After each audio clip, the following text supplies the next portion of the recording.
So this is the new valve, another Moen valve, and I'll show you how to disassemble, because if you don't disassemble it and you solder it, you might melt your cartridge.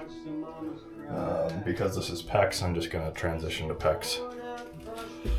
So this is a sleeve that comes off.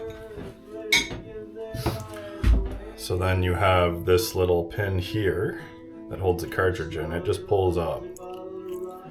So it just goes through this slot, comes out the bottom, prevents this from pulling out. That comes out. And then your cartridge, they do make cartridge pullers, but this is brand new. So it just pulls out like that. So that's your cartridge. This is what tells the water what to do. You have a hot side and a cold side.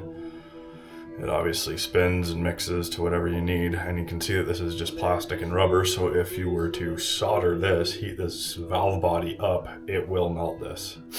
And then as soon as you turn the water back on, your shower's just gonna leak. It's just gonna run, because this is what stops it. Valve body, cartridge, and then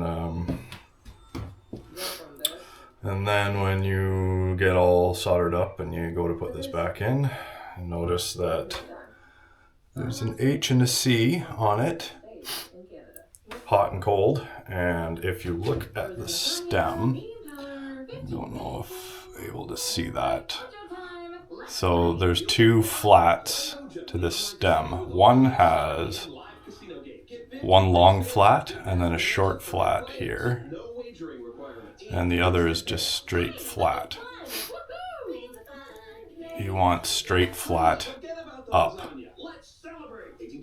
on the HC side for it to be off when you turn the water back on. If you have it the other way, then your water's just going to run as soon as you turn it back on. And then to put it back in, all the valves have up marked. And you just, it's the reverse. Make sure that there's nothing in the way. Oops, dropping shit here. Hot and cold. So it's best, like there's a bit of assembly lube on this right now. It's best if you can to lube it up. Yeah, and you just push it back in, put your pin back in. That's that.